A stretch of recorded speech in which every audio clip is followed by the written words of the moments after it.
Saludos, bienvenidos al episodio número 518 de Coloqueo desde el Instituto de Cultura Puertorriqueña. Hoy con un episodio desde la Universidad Ana G. Méndez, Museo y Centro de Estudios Humanísticos en Gurabo. Esta tarde vamos a tener a cuatro historiadores, vamos a estar hablando y presentando el libro que vemos en pantalla en este momento.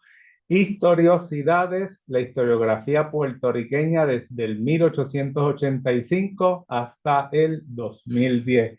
Nuestros historiadores invitados son los doctores Luis A. López Rojas, José A. Calderón Rivera y Juan E. Roque Rivera. Nuestro moderador invitado y coordinador de este evento de esta tarde, el doctor Félix Huertas González. Saludos, Félix, ¿cómo te encuentras? Saludos, gracias al doctor Pablo Crespo por esta oportunidad y el programa Coloqueo del Instituto de Cultura Puertorriqueña por permitirnos este espacio. Vamos a tener un espacio, como muy bien dijo el doctor Crespo, de diálogo, de conversación. Vamos a un poco a romper el formato tradicional de presentaciones de libros, porque tenemos aquí a tres de los autores de este extraordinario texto que se titula Historicidad de la historiografía puertorriqueña de 1885 hasta el 2010, que yo no sé cómo ellos se tiraron esta tarea, pero hoy vamos a estar hablando de esto porque es un trabajo no solamente abarcador, sino es un trabajo muy profundo, lleno de un gran contenido, pero también de un trabajo muy ético, el que los compañeros hicieron. Les habla el doctor Félix Revuelta, como dijo muy bien el doctor Pablo Crespo, soy el director del Museo y Centro de Estudios Humanísticos de la Universidad Ana G. Méndez, recinto de Gurabo, y es un honor acompañarlos esta tarde en este programa. Hoy, como muy bien se ha dicho, nos convoca un libro que ofrece no solo un recuento, como hemos estado dialogando, sino una mirada crítica, compleja y profunda sobre cómo se ha escrito la historia en Puerto Rico durante más de 2 siglos. Y esta obra de estos compañeros propone un recorrido desde los orígenes decimonónicos de la disciplina hasta las transformaciones teóricas, metodológicas y temáticas del siglo XXI, porque los tres colegas han trabajado hasta el 2010. Así que, antes que todo, le agradezco la presencia, haber aceptado esta convocatoria a este programa, a los compañeros que están y compañeras que están conectados de diferentes partes de Puerto Rico y el exterior, que ya estamos viendo bastantes personas conectándose. Pues vamos a comenzar y vamos a hablar, compañeros y compañeras que nos están escuchando, sobre este tema. Al inicio del libro, ustedes tres plantean que la historia es un laberinto de espejos donde cada pieza depende de mediaciones, de perspectivas y herramientas teóricas distintas. Como autores que han trabajado áreas específicas en la historiografía, porque el libro está dividido, ustedes nos van a hablar ya mismo de esa división de los capítulos y quién trabajó los diferentes ensayos. Pero aquí se unieron para construir una visión en conjunto desde el siglo XIX hasta la primera década del siglo XXI, y eso no es fácil. No es fácil. Así que quiero comenzar con una pregunta básica y que ustedes puedan aquí comentar. ¿Cuál fue el mayor reto para ustedes y el mayor aprendizaje también al integrar la, y yo que los conozco hace más de 30 años, las diferentes miradas en un solo proyecto, y cómo lograron articular un marco común sin perder la especificidad de cada ensayo? Y esa pregunta la lanzo a los tres. Quiera comenzar este diálogo. ¿Qué impulsa a los de López Osorio, la Universidad de Puerto Rico en Macao? ¿Qué impulsa la acción de acometer esta locura de este proyecto? En la década del 90 se dio en Puerto Rico un debate bien importante, que es el debate postmoderno. Ese debate postmoderno tenía un cuestionamiento sobre el hecho histórico y la importancia de la historia en Puerto Rico. Eso impulsó a una nueva generación de historiadores, en un momento, de ellos Pavón, Ujú. poco antes a Carano, no Victoria y a María Mercedes Castro, a hacer unos pequeños ensayos sobre la importancia de la historia y ver la objetividad de la historia, cómo se ha tratado la historia. Esos ensayos, ¿verdad?, son importantes como referentes para atender el proyecto de la historia, pero se quedaban un poco en el vacío en cuanto a la unidad que podía, una mirada general sobre el proceso de la historia en Puerto Rico. Y esa falta de una visión general es lo que impulsa para implementar los trabajos de aquellos historiadores, lo que impulsa este proyecto que hemos acometido en este libro, ¿no?, Historicidades, va desde el año 1885 hasta el año 2010 y está dividido en 4 capítulos o 4 ensayos diferentes temáticos. Primero cubre desde la 1885 a 1960, de mi autoría. El segundo cubre la nueva historia en 2 sesiones, una escrita por el doctor José Calderón, una tercera parte escrita por el doctor Juan Roque, y un último ensayo que va del año 1980 al 2010, que es la última etapa escrita en conjunto por el doctor José Calderón y este servidor.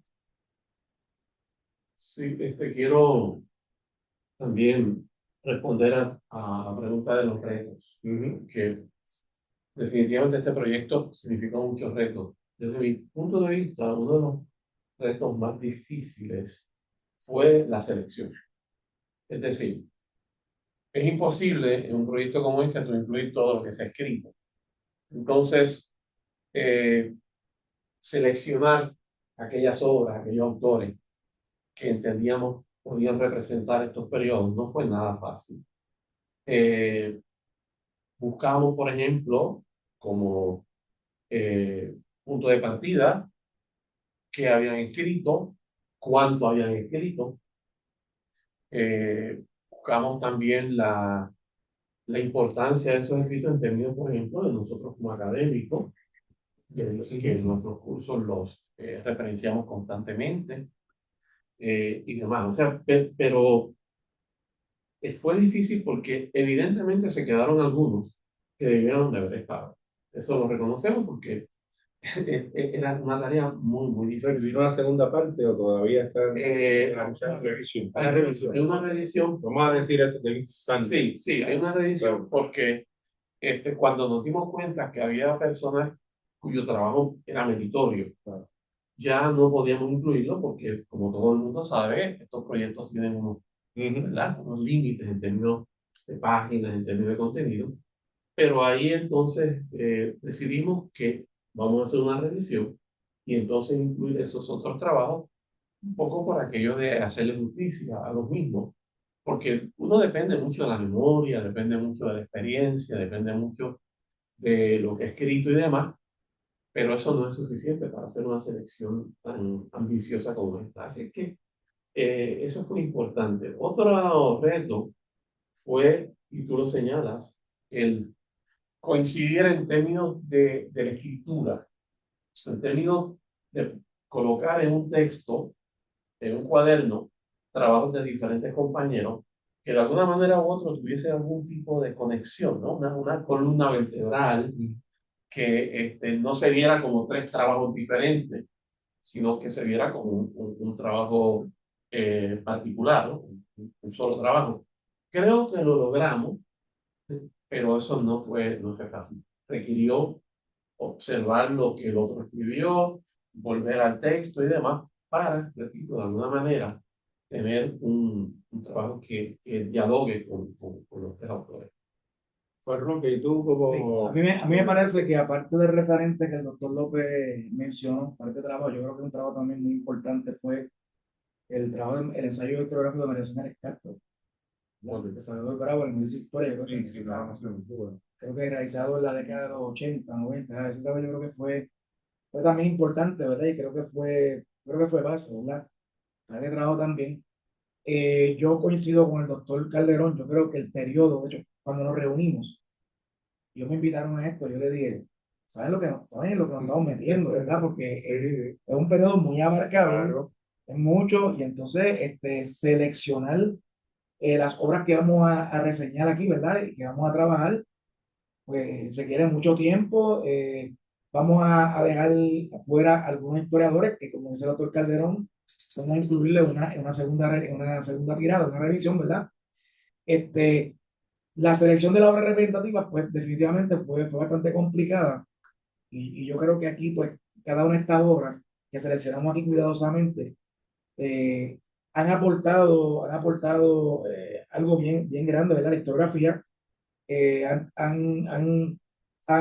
son consideradas como lo que conocemos como obras fundacionales, ¿verdad? Dentro de unos periodos. Y también volver de nuevo a releer algunas, porque muchos de los historiadores los conocemos, ¿verdad? Y hemos compartido con ellos, fueron nuestros profesores, fueron nuestros mentores. Hoy en día algunos son colegas nuestros, pero teníamos que volver muchas veces a releer y volver a mirar, ¿verdad? Y yo creo que en ese sentido, pues era volver de nuevo, ¿verdad? Antes. Y, o sea, pues yo creo que en ese sentido fue un poquito bastante complicado, era bastante trabajo, era mucho trabajo. En términos de cómo coincidíamos, cómo podíamos contemplar este libro, ¿verdad? Que fuera un todo, ¿verdad? Unificado. Pues yo creo que cada uno tiene su propio estilo, ¿verdad? Pero cada uno respetó el estilo del otro en cierta medida.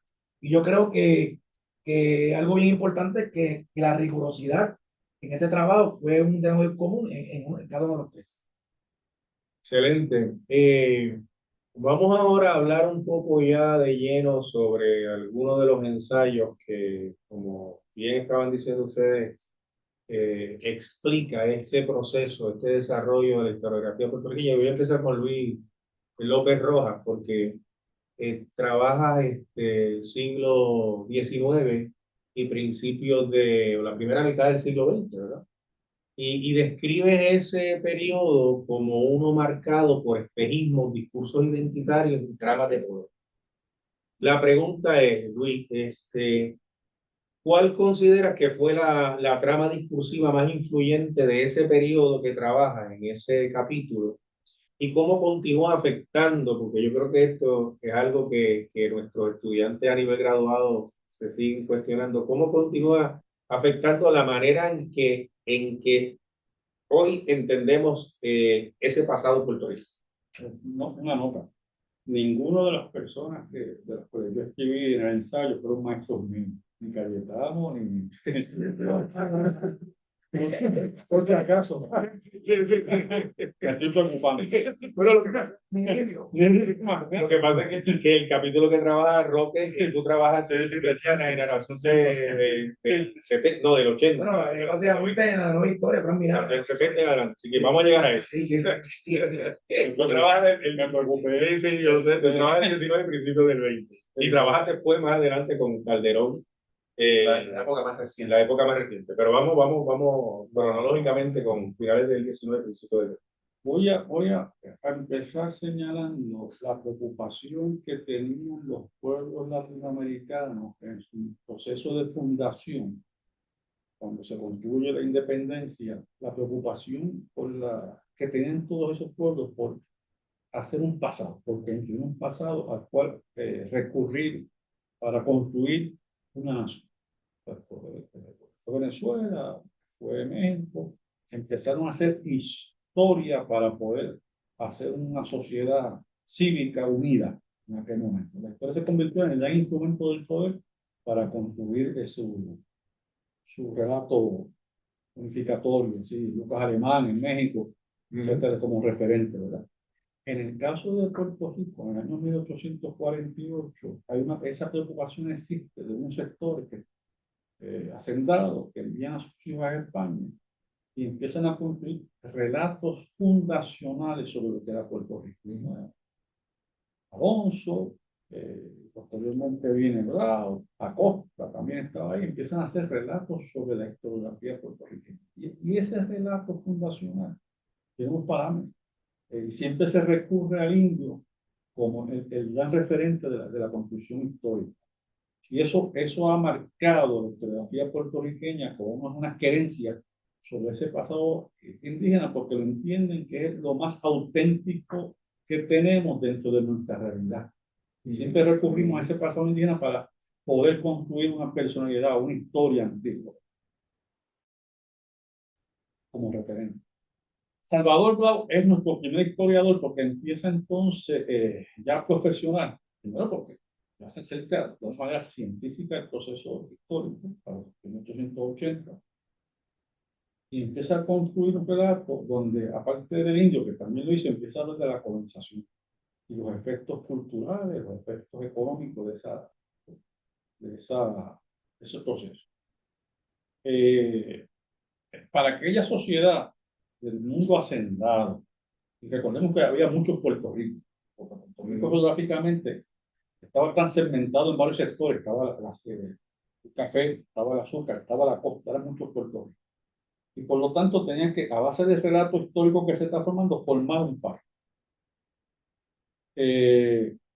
Salvador Bravo empieza a construir esa historia de Puerto Rico. Llega la invasión y trastoca ese escenario. Trastoca ese escenario porque entonces hay una nueva realidad a la cual ellos tienen que acomodarse.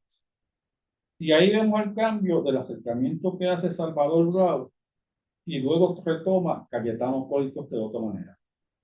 Cayetano es el otro, el continuador de ese proceso para poder afianzarse en un discurso político-social que empieza una obsesión por el positivismo, es decir, acumular documentación que valide el proceso histórico.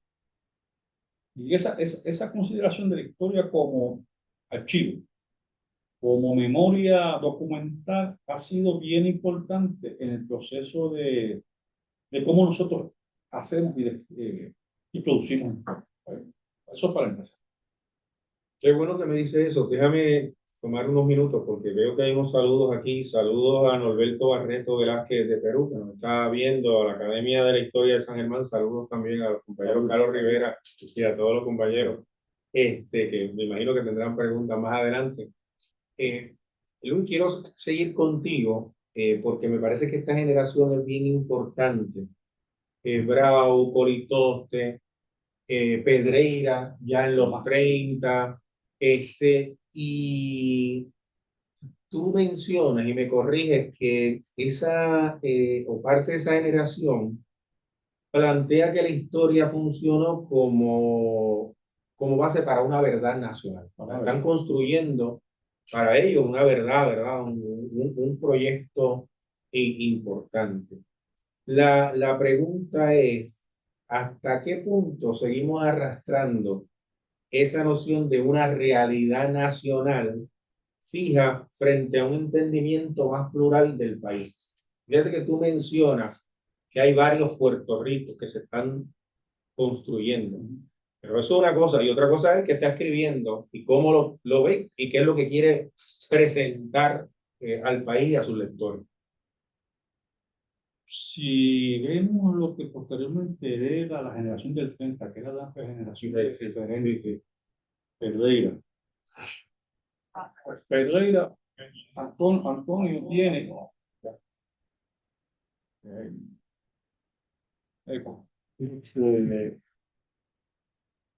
en el sudarismo. Aunque no es un libro propiamente de la historia, histórico, es un libro que tiene una explicación del discurso formativo, es decir, y va a imponer un discurso sobre la historia, sobre la aparato histórico. Entonces, es como si la nación fuese un árbol y hay ramas, hay unas ramificaciones.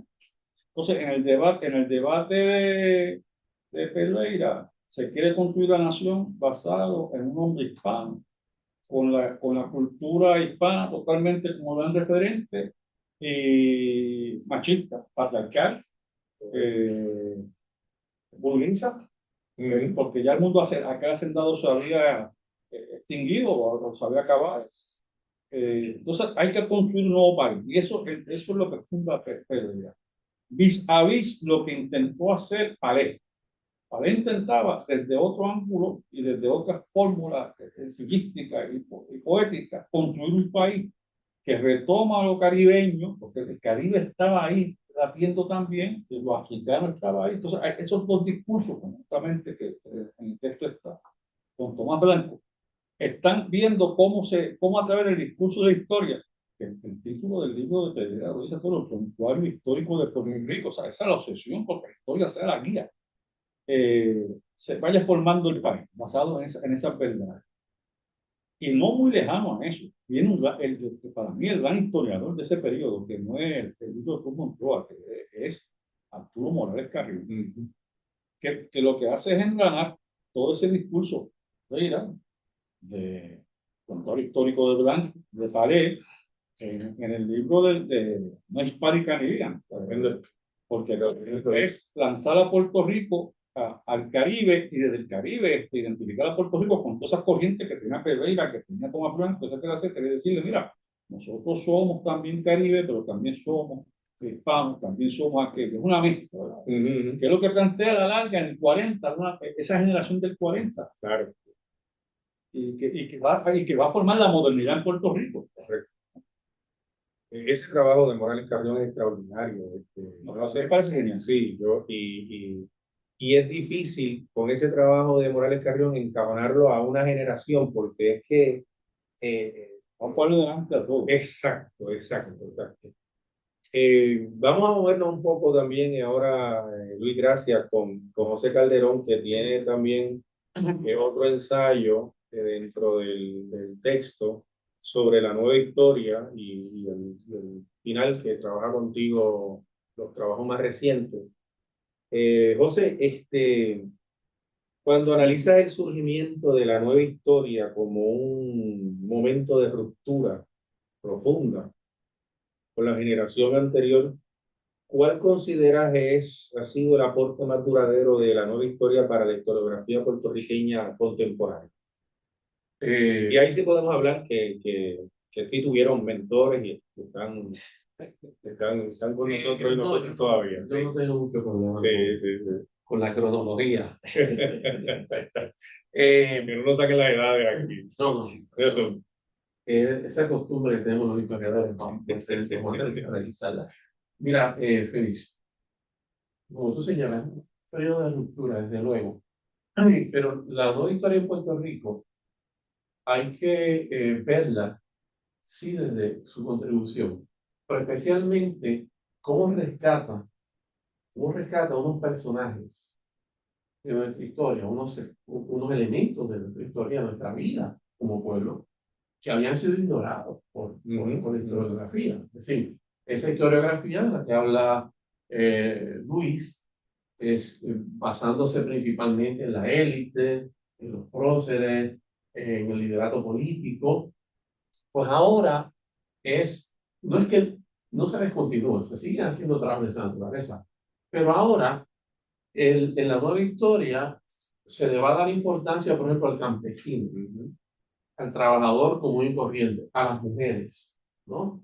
Se le da importancia a esos sectores que, repito, parecían como invisibles en la sociedad. Claro, eso no sucede de nada, porque es un proyecto que se comenzó a hacer en otros países. Siempre cito al libro, un importante libro que Derek Wolfe, ¿verdad? Europe and the People Without History, ¿verdad? Europa y la gente sin historia. Pues mira, aquí empiezan a trabajarse esos personajes, los que no tenían historia, y cuando digo que no tenían historia es que simplemente no aparecían en los textos. Importante para esto van a ser unos trabajos específicos, por ejemplo los anales, la revista de los anales, sumamente importante, pero además de eso, con esa intención, surgen revistas en Puerto Rico también, surgen proyectos como CEREP, sumamente importante, el Centro de Investigación Histórica de la Universidad de Puerto Rico, surge también la revista La Escalera. Hay todo un movimiento. Yo no creo que haya habido un periodo más rico en términos de trabajo, en términos especialmente de temas que este. Por ejemplo, hemos dado Picó.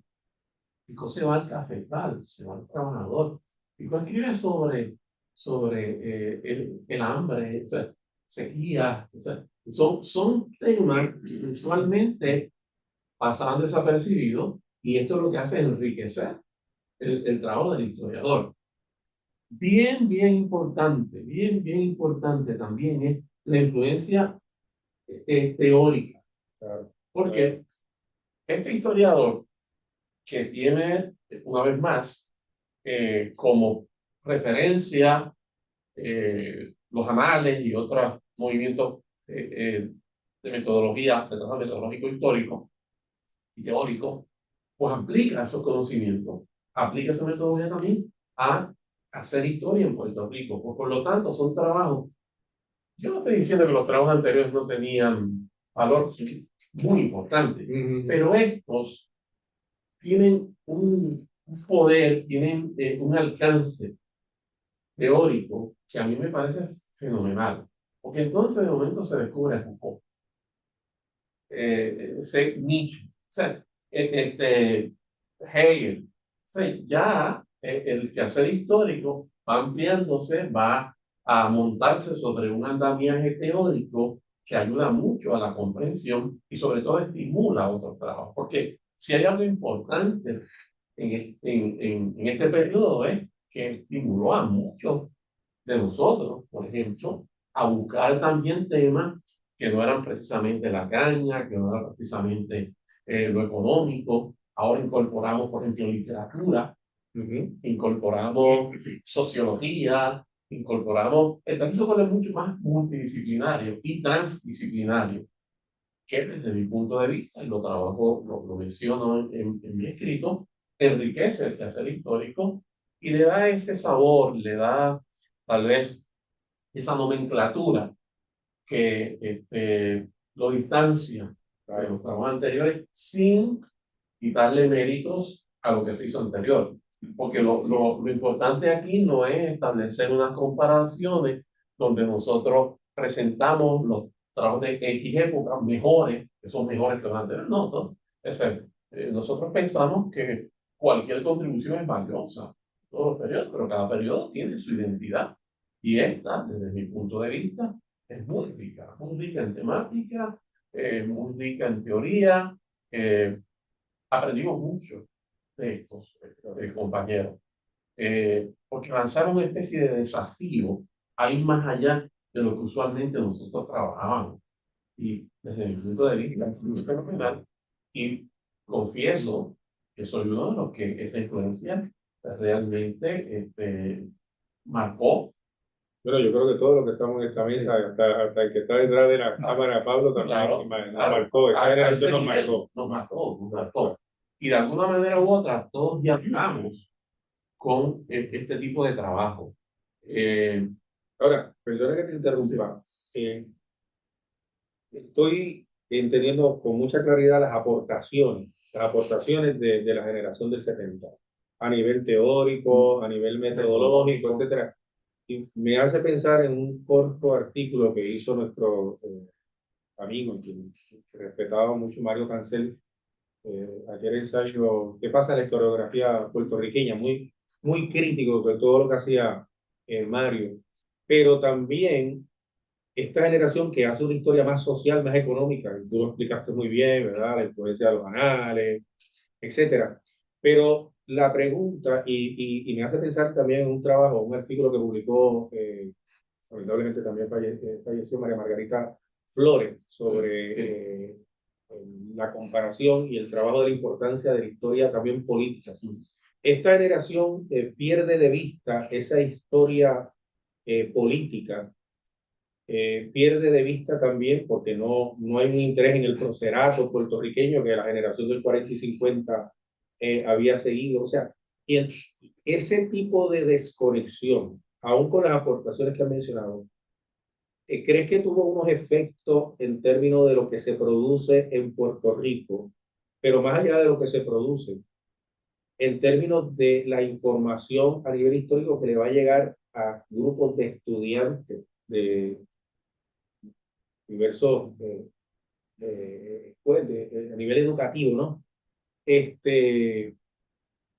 Porque yo creo que una de las cosas que va a hacer aquella tendencia postmoderna es ir y decir, mira, aunque ustedes rompen con aquella generación, hay una crítica, sin embargo, descuidaron unas áreas importantes y tenemos aquí un problema. ¿Cómo ustedes lo trabajaron Bueno, en mi sesión, primero que nada, te agradezco que mencionaras a nuestro amigo. Y precisamente, Mario. Sí, nosotros le dedicamos el libro. Ah, qué dedicado, bien. dice en homenaje al amigo y gran historiador Mario Cáncer. Porque realmente Mario fue una figura extraordinaria. Pero mira, sí se distancia un poco de lo político, pero nunca por completo. Por ejemplo, si tú miras la escalera tiene un ambiente político maravilloso, ¿no? Y es una respuesta. Lo que pasa es que es otra forma de ver el aspecto político. Funcionamiento, ¿no? Sí, porque, por ejemplo, muchos de estos trabajos ahora van a incluir una lectura marxista de la historia, ¿verdad? Y la misma Loida Figueroa, por ejemplo, Loida escribe sobre la soberanía para Loida es esencial en su trabajo, así por el estilo. Lo que ocurre es que, inclusive, hablando de literatura, los políticos están. Porque lo que pasa es que ya no es una historia puramente política, es más rica. Puedo aceptar, seguro. Vamos a ver algo. Lo que pasa es que la historia en el siglo XIX era estaba hecha para construir el Estado. Para validarlo. O sea, había que hacer historia del procerato, historia de las instituciones. Cuando llega el muñozismo asume que se ha consagrado y se ha logrado el Estado. Por lo tanto, se puede abandonar la historia política porque se ha llegado al culmen de ese proceso. Entonces, lo que hace la nueva historia es ir a las contradicciones de ese Estado. Eso ya no se tiene que hacer historia política, hay que hacer la otra historia. Claro. Y esa historia, entonces, esa historia tiene un proyecto político de desmontar eso que tú estás diciendo. Eso es lo que está por ahí. Entonces, lo político va realmente a verse de un punto de vista crítico. O sea, es interesante, por ejemplo, escribir por los trabajadores, pero no es simplemente escribir de los trabajadores, es cómo estos trabajadores están viviendo estas circunstancias, este ambiente de trabajo tan hostil, gracias a el estado político que están viviendo. Lo que pasa es que no va directamente a trabajar el aspecto político desde un punto de vista y lo hice conscientemente, alejarse del literato, pero lo político siempre acá presente, pero no un aspecto crítico. Y por eso es que el marxismo es importante, sumamente importante. Dentro de todas las lecturas, eso no es una lectura. Yo no creo que se pueda escribir historia, desde mi punto de vista, sin referenciar de una manera u otra lo político.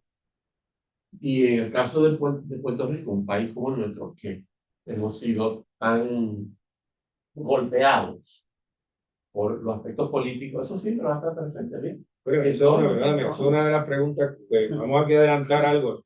Estos dos caballeros están trabajando otro libro. Sí. Y esa es una de las preguntas que hacen algunos de los historiadores que están invitados en ese otro trabajo, pero eso hablaremos más adelante, pero es lo que tú estás planteando. Sí, definitivamente. Lo que a mí me impresiona es que yo puedo inclusive leer cualquiera de estos trabajos y de una manera o de la otra hay una crítica. Ese aspecto crítico es fundamental. Yo soy de los que pienso que la historia tiene que ser crítica. Hay que alejarse del mero relato. Tiene que ser crítica. Esa es la característica principal de la historia. Es el fundamento, ¿verdad? Y perdona que interrumpa, Calderón. Pero lo que pasa es que el estudio de los aspectos socioeconómicos van a pasar a un primer plano y el aspecto político a un segundo plano. O sea, no es que van a desaparecer totalmente, ¿verdad? Yo como lo veo es, yo creo que en cierta medida sí se ha descuidado un poco, se ha descuidado el estudio de la política, ¿verdad? El aspecto político. De hecho, Fernando Pico, en una entrevista que se le hizo hace varios años, establece que en Puerto Rico, una de las cosas que él vio dentro de la historia, ¿verdad? Es esa, de que se descuidó la historia política y él entiende que hay que escribir una nueva historia política en Puerto Rico, porque es una historia inacabada, como él mencionó, ¿verdad? Esa que en ese sentido, pues, Por un lado, sí, entendemos que la historia política pasa a un segundo plano, la social a un primer plano, pero yo creo que todavía hay mucho por escribir con esa historia política, ¿verdad? Yo creo que todavía es importante.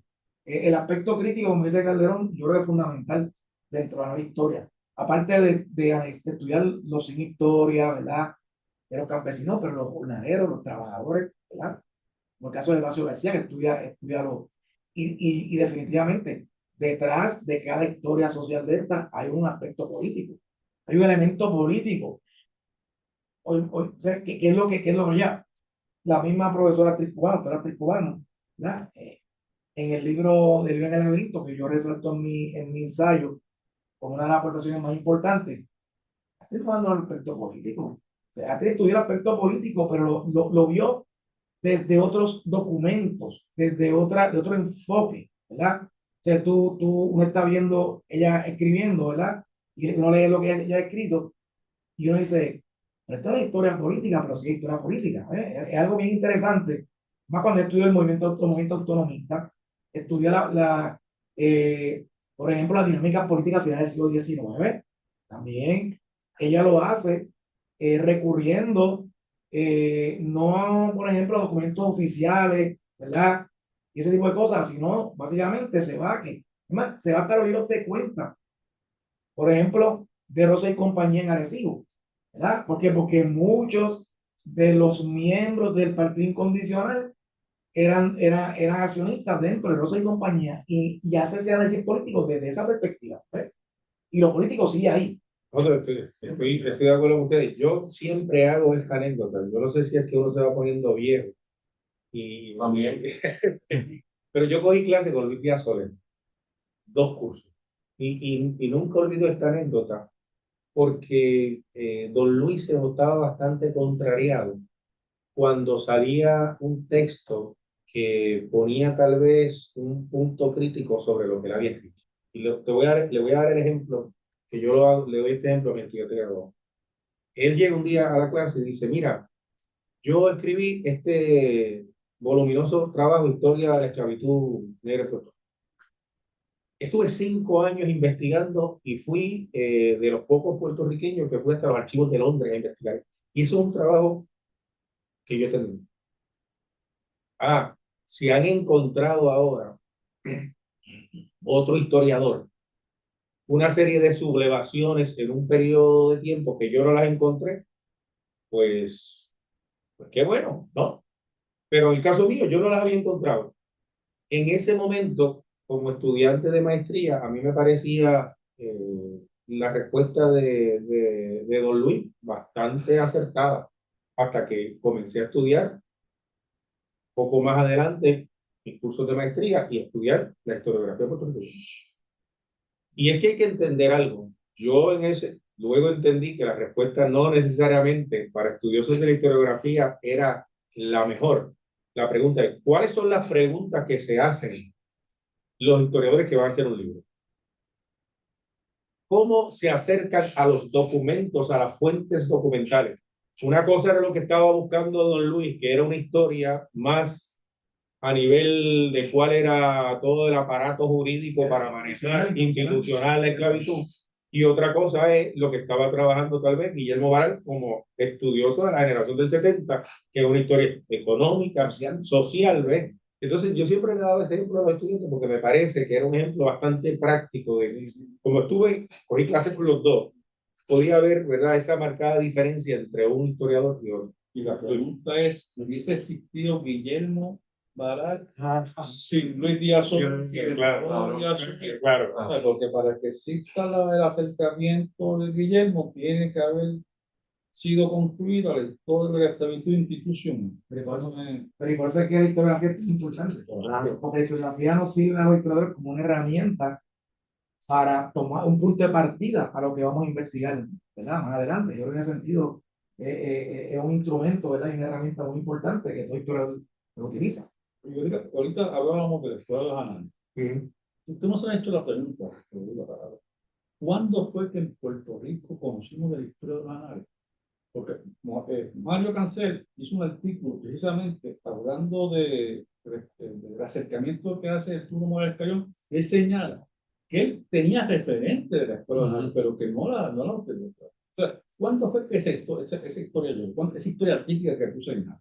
Fíjate, yo no creo que uno pueda identificar un momento específico, porque como Fue un periodo, yo creo que es este periodo, sí. Yo realmente pienso que de los 70 en adelante es cuando más influencia tiene, porque, bueno, y esto también un poquito, esto sí puede ser medio, porque la escuela de análisis y la escuela marxista. sí, Claro. y ambas influyen desde este periodo mucho. Tú ves las referencias, uno va a los textos y busca las referencias y hay, pero por ejemplo, tú y yo hemos trabajado mucho, nos gusta mucho Braudel.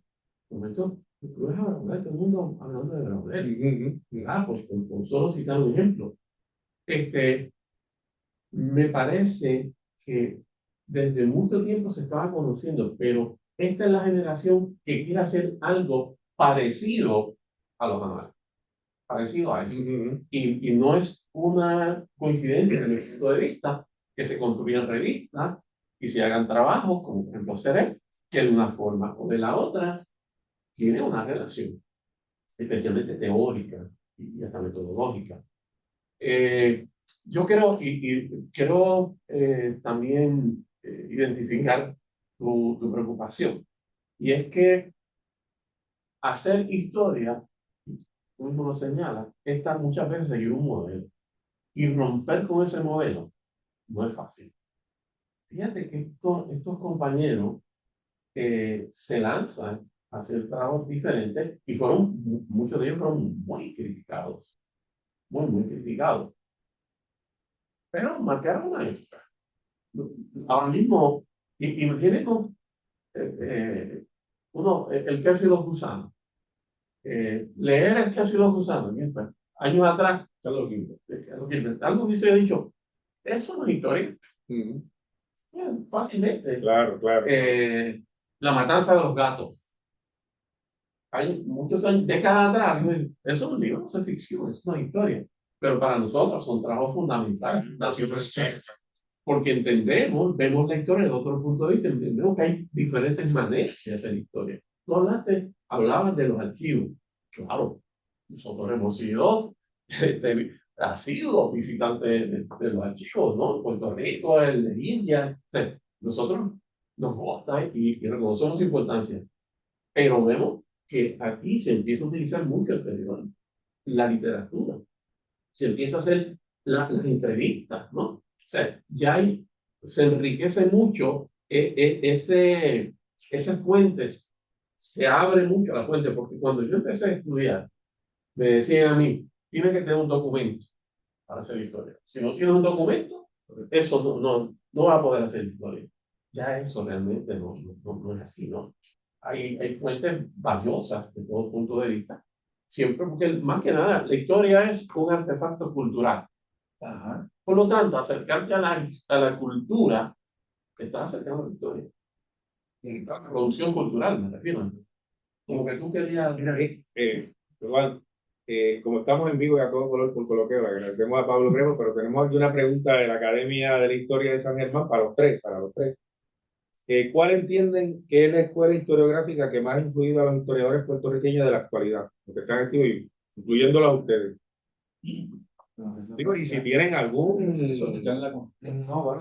Roque. No puedo ser categórico, ¿verdad?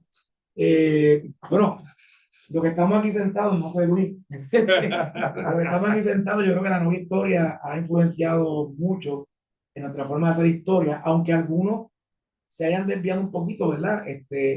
Yo creo que también ese debate tan fuerte que se dio en la academia en la década de los 90, principios de los 2000, ¿verdad? Que fue el debate de nueva historia y historia postmoderna. Yo creo que en cierta medida también ha traído cierta influencia, ¿verdad? Sobre los nuevos historiadores, pienso yo, ¿verdad? Un debate muy árido. Yo estuve allí, ¿verdad? Estuvimos allí unos cuantos, ¿verdad? Es una guerra. Una guerra. Bueno, una guerra como la hubo entre la nueva historia y la historia y la historia tradicional. Claro, eso hace. No, es así. Yo creo que ese debate y esa lucha que hubo allí marcó mucho de nosotros, ¿verdad? y voy a hablar por mí. Yo creo que me marcó bastante, ¿verdad?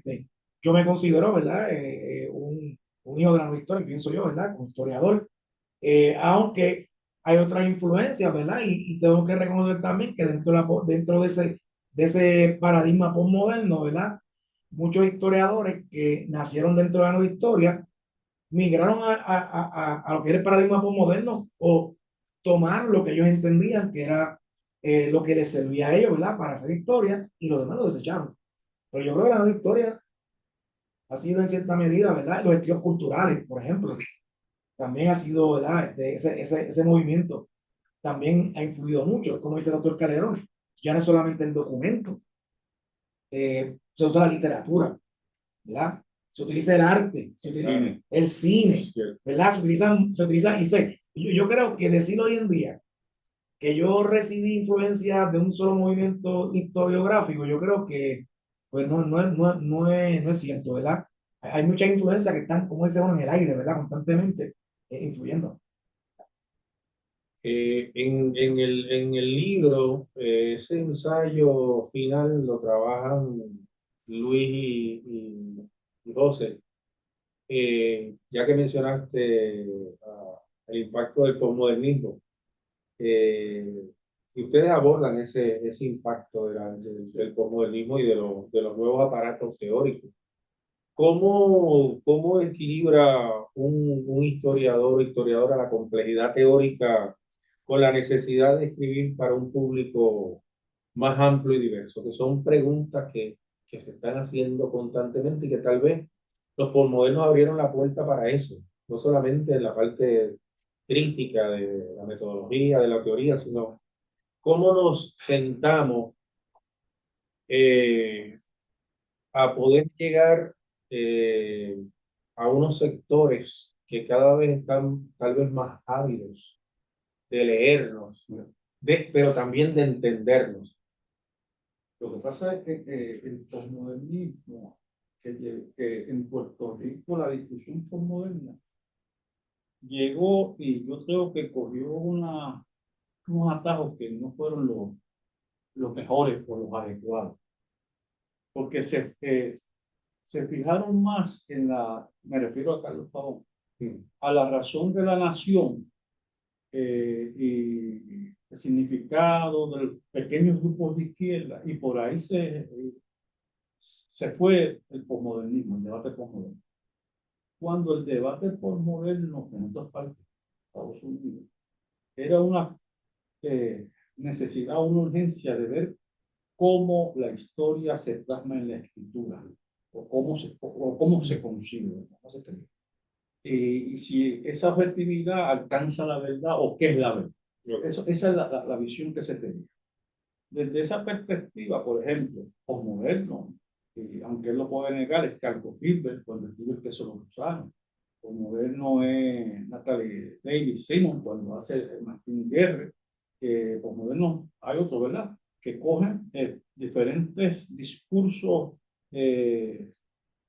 archivísticos, literarios, cine, para concluir un debate de la historia y cuestionar lo que es la verdad social. Somos formidables, estoy pensando en Natalie Simon con Simon Davis con Martin Guerra. Esa fue un esposo que desaparece y de repente El regreso de Martín Guerra. un tipo que no era. Entonces, ¿quién es Martín Guerra? Esa es la cuestión. ¿Qué es lo que pasa en Puerto Rico? Pues al desvirtuarse eso, se perdió una hermosa oportunidad de discutir lo que había sido la historia en Puerto Rico. Entonces, yo pregunto, ¿quiénes son los escritores o historiadores postmodernos en Puerto Rico? Se me hace muy corta la lista, ¿verdad? Puedo poner a Silvia, no sé si Rafael Cabrera se puede ubicar ahí. Que Se movieron de la nueva historia a lo que es el posmodernismo. se me olvida que hace historia dominicana. Sí. Pedro San Miguel, que yo creo que es el historiador más sólido, ese más aparato histórico del proceso, ¿verdad? Así que se perdió, yo creo que esa oportunidad, aunque se hicieron buenos trabajos, por ejemplo, las ideas que discutió de la modernidad Silvia, la identidad caribeña que discutió San Miguel, pero se perdieron en el transcurso. Así que no veo. Ahí quiero también hacer un comentario. Lo que pasa es que tal vez alguien no se puede clasificar como 100% posmoderno, pero hay trabajos tuyos, uno podría decir que son posmodernos. Lo que no dice con toda intención que son posmodernos, o sea, fue hecha con toda intención. Confieso que muchas de las cosas que yo escribo también, como cosas tuyas, o sea, El libro de Tusito, de Lucía. pero hay algo de los posmodernos que no podemos, que yo quiero enfatizar, es la importancia eso de la escritura. ¿Sí? O sea, los posmodernos le dieron mucha importancia a escribir bien. A la cosa de la narración, porque una historia es una narración. Que el que escribe literatura, como muy corriente, pues hace una gran aportación desde el punto de vista de lo narrativo, pero el historiador también lo puede hacer. Y esa intención de escribir bien, de escribir un discurso bien articulado, me parece importante. Y el cuestionamiento. Por eso, sí, eso mismo ahí, lo que pasa es que también el asunto del posmodernismo que entra en conflicto con el paradigma de la historia es básicamente el cuestionamiento de la verdad histórica, ¿verdad? ¿Entiendes? Y esto me recuerda mucho a Gervasio, ¿verdad, García? Cuando hablamos sobre esto, ¿verdad? Que él decía que no, que eso no. O sea, ¿cómo es posible que no exista, ¿verdad? Por lo menos que podamos acercarnos, por lo menos, a algo de esa verdad histórica, ¿verdad? Y que para el posmoderno eso no exista, ¿verdad?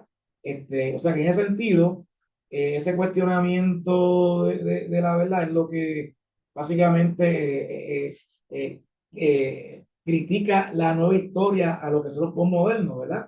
Eh, podríamos decir, ¿verdad? Y que, nada, quería mencionar eso, ¿verdad? Pero yo creo también que en el caso que mencionó el doctor Calderón, que el posmoderno le da mucha atención a la escritura, y esto lo mencionamos en una presentación anterior, lo mencioné, es que el mismo Fernando Figueroa lo mencionó en una entrevista también que se le hizo, ¿verdad? Y es que el posmodernismo, o sea, a nosotros nos enseñaron, por lo menos dentro de esa escuela historiográfica de la historia, a investigar, ¿verdad? Todo básicamente se concentró en la investigación, que si el archivo, que si la teoría, que si la metodología, que si el enfoque, ¿verdad?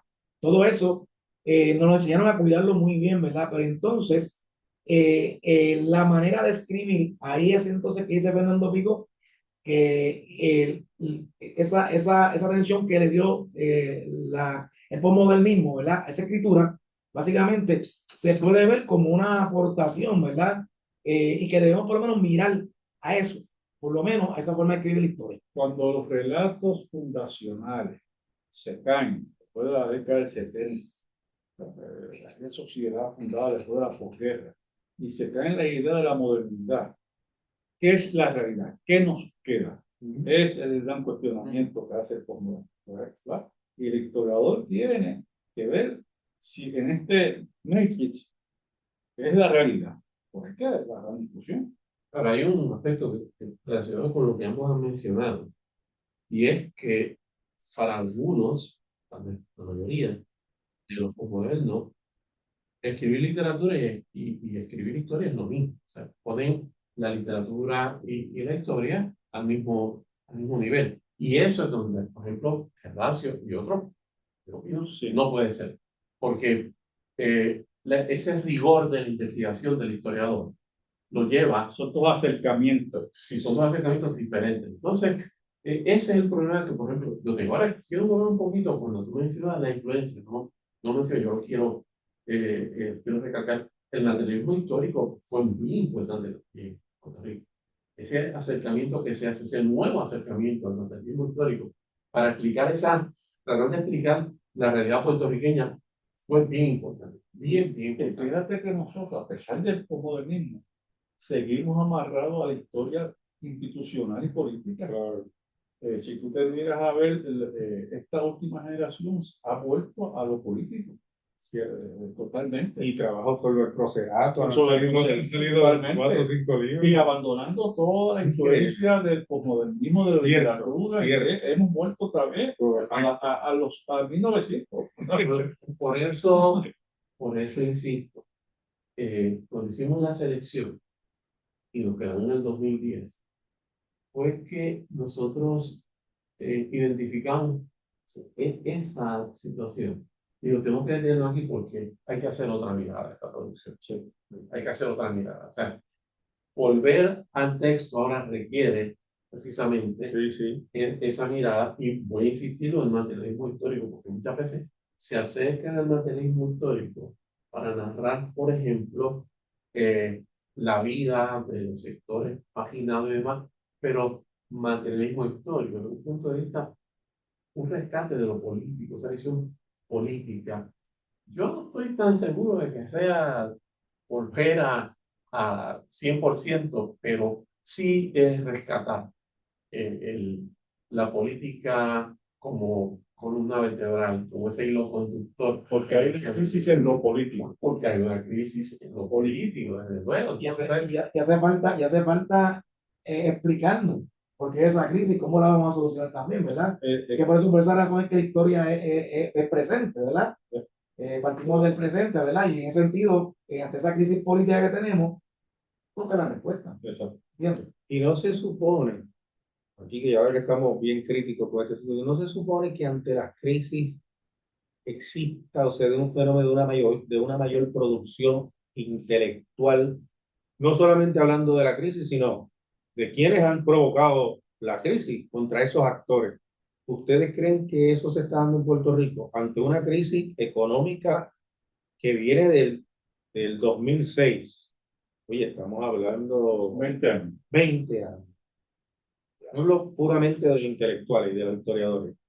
¿Ustedes entienden una respuesta como vamos a compararnos con la generación del 70, concertada en términos de me posiciono políticamente para decir que ese proyecto muñozista que creó un Estado y que descolonizó al país es una farsa? Y lo voy a decir. Oye, podemos ir a hablar con algunos de ellos y de ellas, y se me hizo difícil, claro, muy profesional y personal. La pregunta es, ¿actualmente se está poniendo el dedo en la llaga? Y tú hablaste en algún momento de los planteamientos modernos de enfrentar el concepto nación. Y me lleva a pensar en Fanon y en Memmi otra vez, hablando de otros teóricos. O sea, estamos enfrentando esta situación no como la generación del 70. Tal vez miramos los trabajos, podemos poner en la mesa los trabajos, cuando usted haga el segundo volumen hasta el 2024, podemos en la mesa los trabajos, y son trabajos interdisciplinarios. Oye, hay gente trabajando, levantando otra vez a Barbosa, su trabajo extraordinario. Hay gente como Pablo trabajando el siglo XVI, Pablo Crespo del siglo XVII. O sea, hay unas miradas tan diversas y plurales Sí. Exacto, ¿cómo lo ven ustedes? Claro, tú diriges tesis, todos dirigimos tesis doctorales, y vemos que es poco. Esa es la preocupación mayor. Pero hay algo muy interesante. Tú hablas, por ejemplo, del Estado muñozista. Para muchos de estos nuevos historiadores, eso ya ni siquiera es un referente. Claro. Porque estoy viviendo desde otra realidad política, otras preocupaciones, ¿no?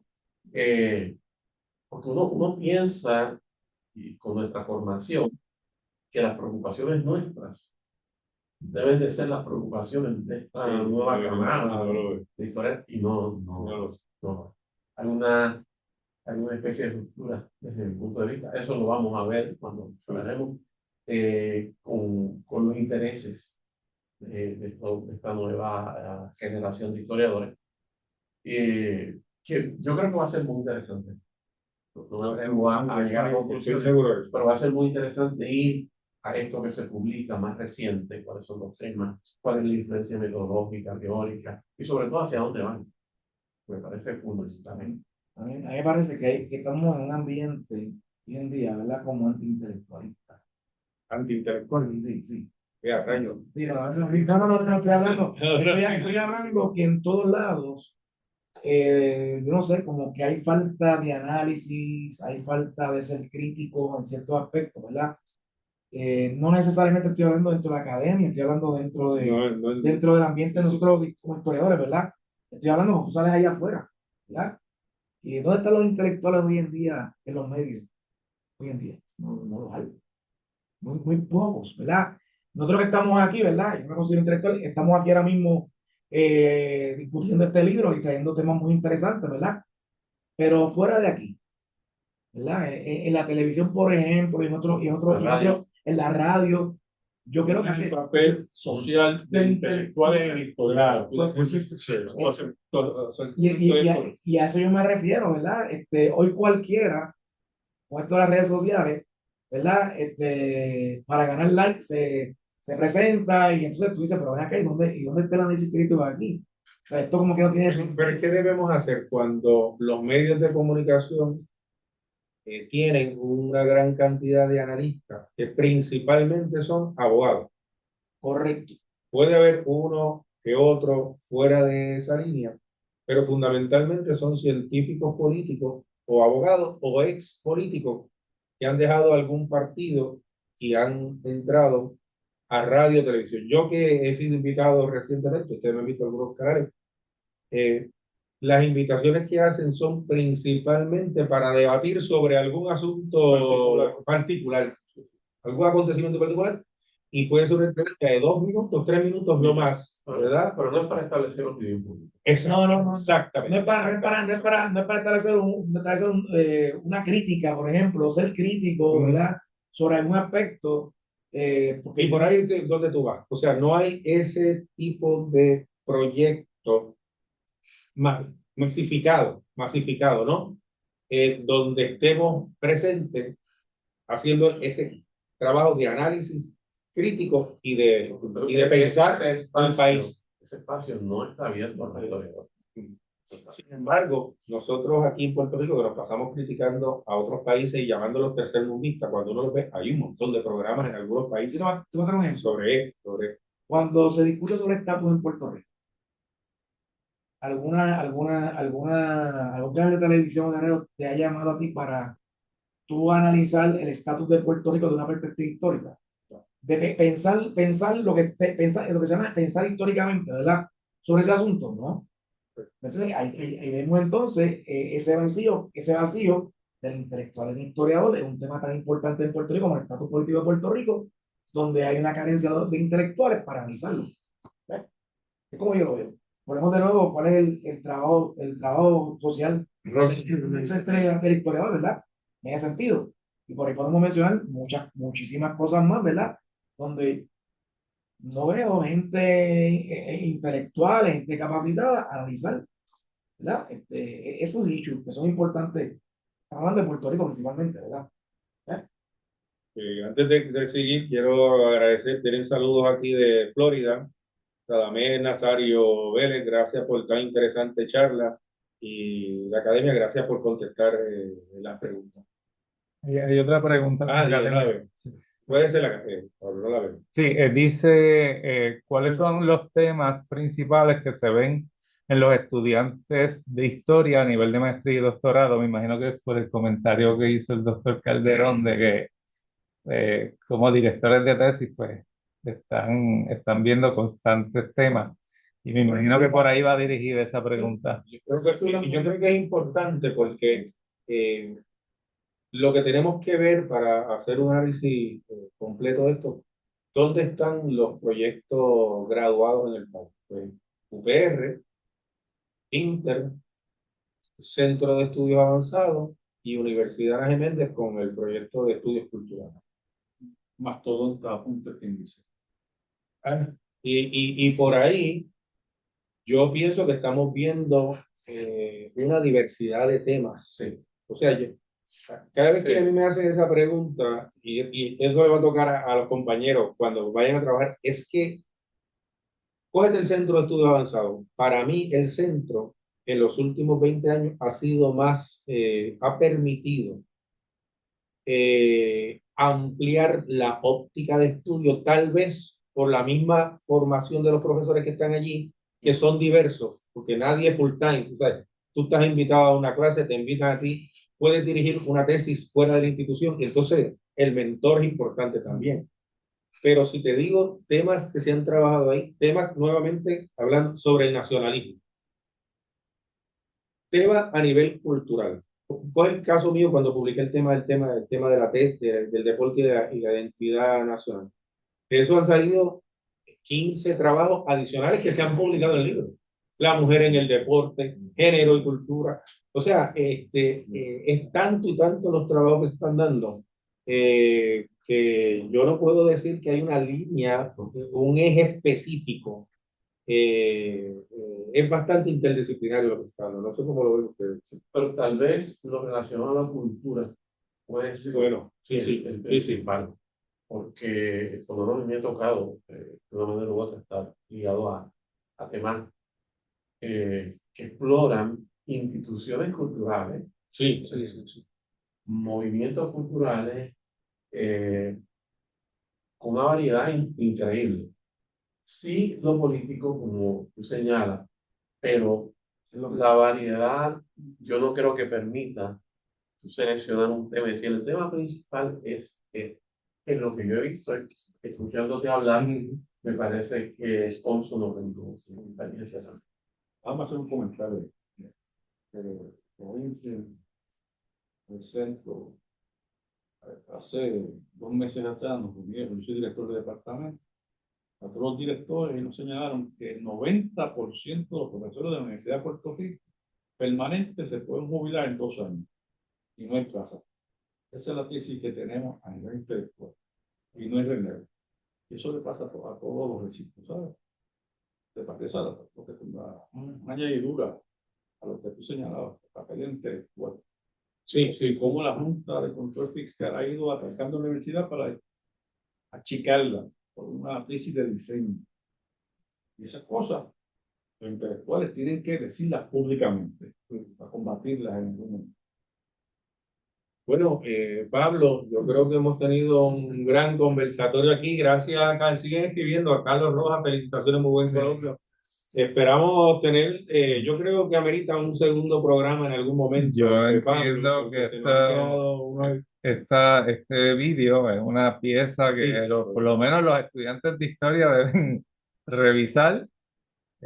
Pronto vamos a tener el libro. ¿Hay alguna fecha Sí, para el libro? el libro, la edición ya final con las correcciones y demás, se supone que sale este viernes. Este viernes. Por lo tanto, ya de la semana que viene en adelante va a estar disponible. O sea que ya en las próximas semanas o la semana que viene vamos a tener disponible el Sí. libro en las principales librerías Sí. del país. Y como mencioné, tanto el libro, obviamente no lo he leído, pero lo voy a leer cuando esté disponible. Este conversatorio que tuvimos, yo creo que debe ser un must para nuestros estudiantes de historia como mínimo y para todos los interesados en seguir aprendiendo y analizando y estudiando nuestra historia. No quiero que nos vayamos sin agradecerte, Pablo, Ah, la oportunidad de esta conversación tan extraordinaria y a Félix también.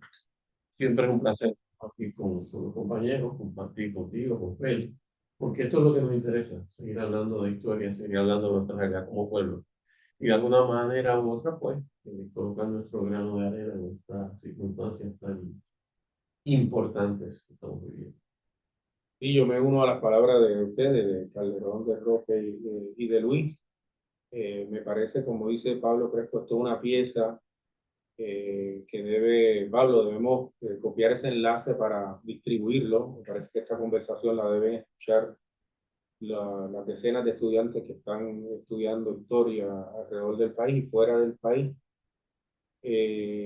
Y importante también un grupo de compañeros y compañeras, que me imagino que ustedes también trabajarán eso en el segundo texto, que están fuera de Puerto Rico, me parece que están haciendo unos trabajos extraordinarios sobre historia, sobre estudios culturales, que yo creo que deben ser, que ameritan también ser estudiados en Puerto Rico.